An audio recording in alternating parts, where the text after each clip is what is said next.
आज 25 रजबुल मुरज्जब है और अगर इस्लामी कैलेंडर में इस दिन की अहमियत व खासियत देखेंगे, आज इमाम मूसा काज़िम अलैहिस्सलाम की शहादत का दिन है।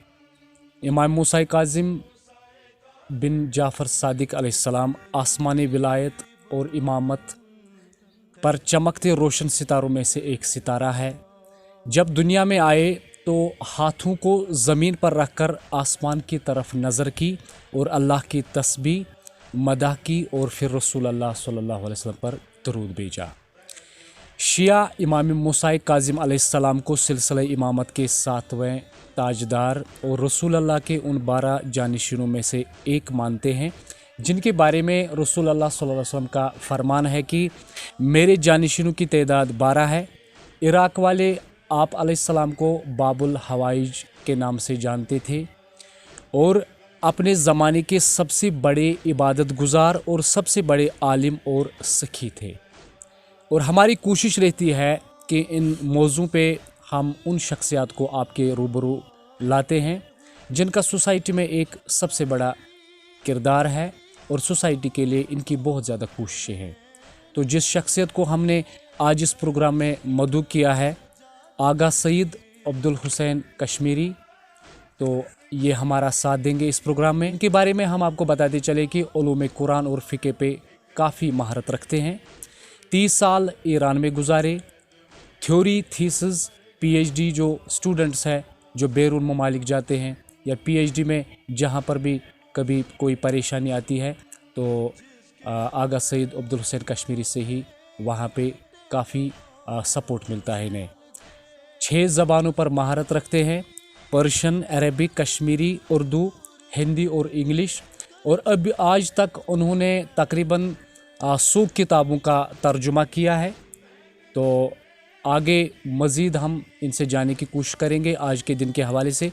तो आगा साहब, सबसे पहले हम आपका शुक्रगुज़ार है कि आपने अपना कीमती वक्त दे दिया। अस्सलाम वालेकुम रहमतुल्लाह। शुक्रिया, आपने इस हवाले से ज़हमत गवारा की और बात करने का मौका फराहम किया। इमाम हो गया कुतुब आलम इम्कान, यानी ये वो सिलसिला हज़रत आदम से लेकर सुबह क़यामत तक ये इमामत और वलायत कायम रहने वाली बात है और ये मनसब इलाही है।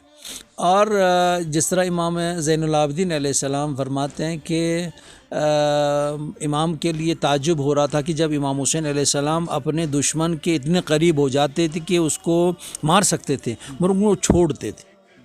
इमाम ज़ैनुल आबिदीन फरमाते कि सवाल पैदा होता था मेरे जहन में, इस खूंखार दरिंदे को यहाँ आके क्यों छोड़ा। फिर जब इमामत हासिल हो गई, इमाम ज़ैनुल आबिदीन इमाम हुसैन अलैहिस्सलाम ने आखिरी वसीयत की और उसके साथ ही जो इमामत मुंतकिल हो गई, इमाम ज़ैनुल आबिदीन से फरमाते हैं कि मुझे उन सवालों का जवाब मिला। तो जो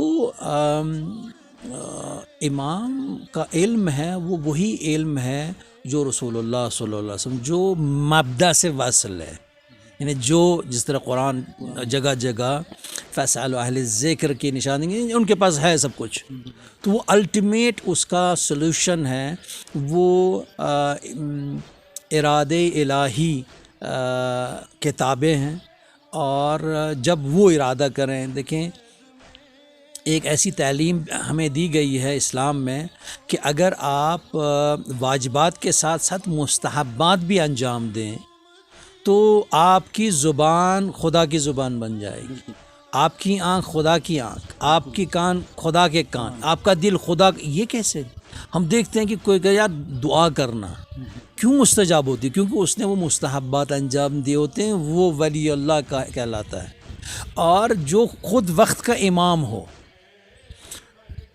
उनकी इमामत के इल्म के हवाले से मैं किन किन बातों को, किन किन मौजूज़ात को, किन किन फ़ज़ाइल को गिनूँ, ये इस मुख्तसर वक्त में अहाता नहीं कर सके।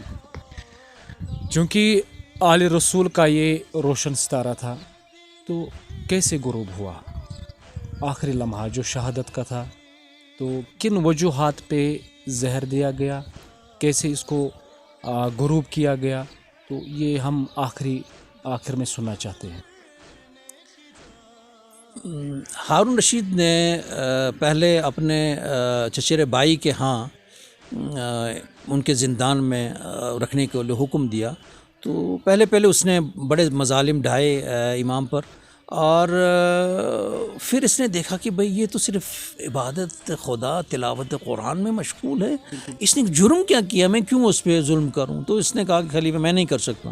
پھر وہاں سے نکال کے ایک اور انہیں امام کو زندان رکھنے کے لیے بھی آج کا جو ہے نا ہاؤس اریسٹ کا کنسپشن، وہ ہاؤس اریسٹ کا ہی کنسپشن دوسرا تھا.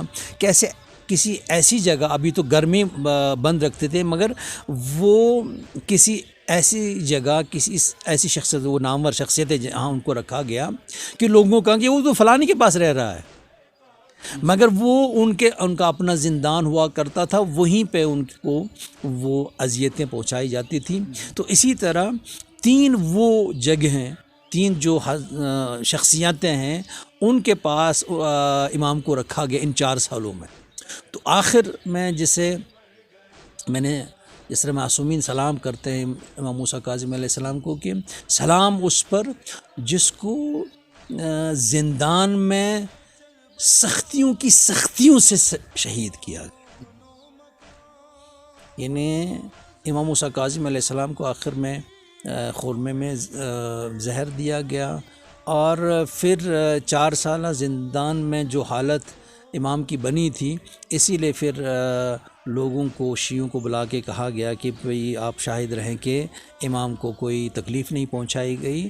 جو وہی وتیرہ ہے جو ابھی ظالم اور جابر حاکم کرتے ہیں، اپنے ہاتھوں پہ دستانہ پہن کے وہ قتل کرتے ہیں.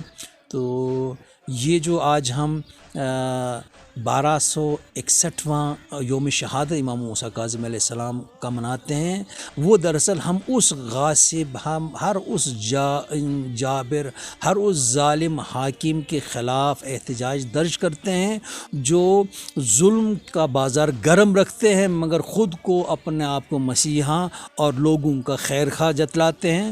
ہم ان کے خلاف یہ اعلان برات کرتے ہیں، اور یہ عزاداری اسی ظلم کے خلاف ہمارا احتجاج ہے. اور ائمہ معصومین نے اپنی زندگی کے ساتھ بھی ہمیں یہی درس دیا، اور اپنی شہادت کے ساتھ بھی یہی درس دیا ہے. تعاونوا علی البر والتقوی ولا تعاونوا علی الاثم والعدوان. نیکیوں میں، ثواب کو، الہی کاموں میں ایک دوسرے کے ہاتھ بٹائیں، اور گناہ کے کاموں میں ایک دوسرے کو کے ہاتھ نہ بٹائیں. امام زمانہ جل تعالیٰ فرج شریف کی خدمت میں اس یوم شہادت کی تسلیت عرض کرتے ہوئے آپ کا بھی شکریہ کرتے ہیں. والسلام علیکم ورحمۃ اللہ. بات چیت جو تھی یہ 25 رجب المرجب کے حوالے سے تھی، کیونکہ امام موسیٰ کاظم علیہ السلام کی شہادت کا دن ہے کہ ہمیں سب سے زیادہ عبادت اور اطاعت پروردگار پر زور دینا ہے. تو ملتے ہیں اگلے شمارے میں، تب تک دیجیے عابد ابراہیم کو اجازت. آپ دیکھتے رہیے Kashmir tales, the real voice of Kashmir. خدا حافظ.